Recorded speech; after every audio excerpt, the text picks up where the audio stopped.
Welcome back to Price Action Trading series from Market Secrets. This is episode 20 of the series, and in this episode we are going to discuss about when a potential imbalance is confirmed as a zone. So let's get started with today's session.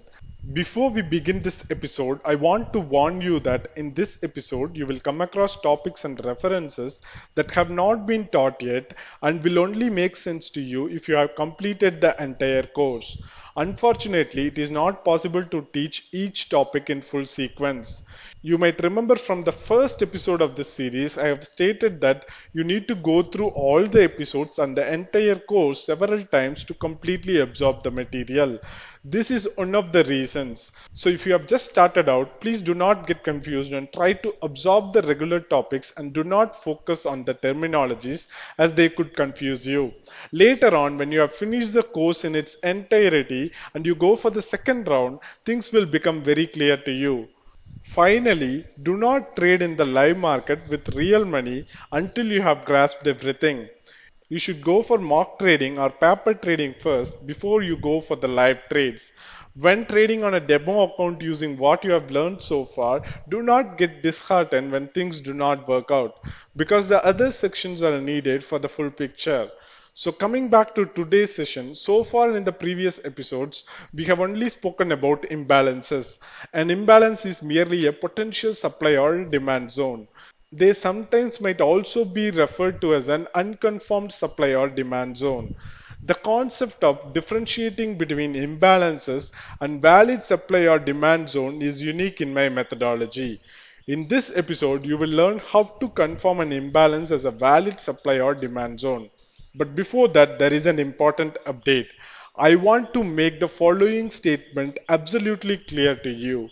Having confirmed imbalances does not necessarily mean that we can use it to plan a trade. In other words, under no circumstances should you place an actual trade just by the information you have received so far. The main reason is you will be basing your analysis on a single time frame.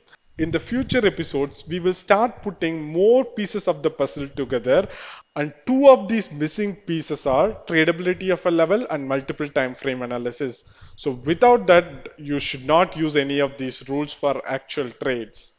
With that note, let's discuss about how a potential imbalance is created. There are two scenarios. Number one, a potential imbalance is created when the price takes an opposing imbalance out.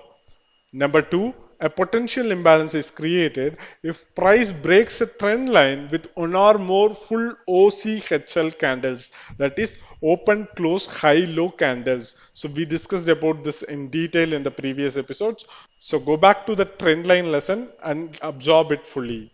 This trend line must connect the latest two peaks and valleys, or it should connect three or more consecutive CPs. So if the price breaks the trend line with full OCHL candle, then it is a potential imbalance. Both the scenarios can happen at the same time as well, which is why I'm using and or Boolean statement in the above rule. As long as only one criteria is met, the imbalance will be confirmed. So once you draw a zone based on the rules that we have discussed so far in the previous episodes, the next step is you need to confirm the validity of the zone using these two rules. So let's take an example. So if you take this example, there is a trend line here and there is a demand zone here. I'm not going to go into the rules of drawing a trend line or a demand zone. Please refer previous episodes for the same.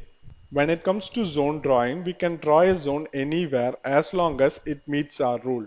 But the objective of this episode is to identify whether the zone we have drawn is a valid zone to trade. So when you take this example, we have a zone and I'm going to use these two rules to see whether this particular zone is valid or not. This zone is valid only after any of these two conditions are met. Until that, this zone is not a valid zone. So if you look at the chart, there is no supply zone. So it cannot take out an opposing imbalance out. So opposing imbalance in the sense, it is a supply zone. It should take a supply zone out to become a valid demand zone. But there is no supply zone in this chart, so we cannot apply this rule. But if you take the second rule, The potential imbalance is created if the price breaks a trend line. So if you look at here, there is a trend line, and the moment the price breaks this trend line and forms an open close high low candle, that is the entire candle not touching this trend line, then this particular zone will be confirmed as a demand zone. So to put it simple, if price forms a candle above the trend line without touching the trend line, this demand zone will become a valid zone. So once this happens, this trend line will become invalid. So you can remove this trend line and you can mark this zone as valid zone. There is one more critical item that I want to explain. Supply and demand imbalance are made of impulses, but not all impulses are imbalances. Even in this case, there are differences in the strength of the zone. An imbalance that takes an opposing zone out is a stronger one than the one that breaks the trend line. And most importantly, an imbalance that takes an opposing zone out and also breaks the trend line is stronger than the one that just broke a trend line or the one that takes an opposing zone out. So to put it in simple terms, not all the zones will have equal strength. So if you want to understand or rank the strength of the zone, the lowest rank will be given to the imbalance that is created due to trend line break. So this zone is marked as valid because it has broken the trend line. So the strength of this will be minimal when you compare it to other type of zones. So if you mark a zone because it has taken out an opposing supply zone, then in that case the strength of that zone will be higher than the one that is marked due to break of the trend line. And in case if the zone is marked as valid because it has broken a trend line and also taken the opposing zone out, that will be the strongest of the zone. So when it comes to the strength of the zone, the one that is formed due to trend line break will have the lowest strength, and the one that is formed by taking an opposing imbalance out will have the next strongest strength, and the strongest zone will be the one which takes out an opposing imbalance and also breaks the trend line. So there are two things that you have learned from this lesson. One is how to confirm validity of a demand zone or a supply zone. And the second one is once you confirm that validity, then you need to understand the strength behind that particular zone. And lastly, let's recall the three different types of imbalances. First one is potential imbalance. All the imbalances are potential imbalances, nothing more, nothing less. This is nothing but an area where you could draw a potential zone. This is nothing but identifying and drawing a potential demand and supply zones using valleys, peaks and CPs.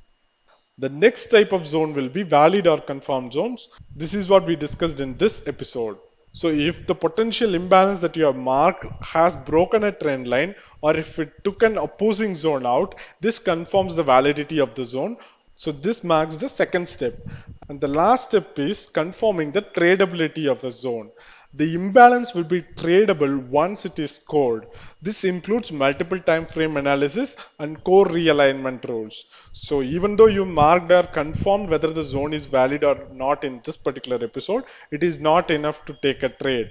The next step is to verify whether the zone that you have marked is tradable or not.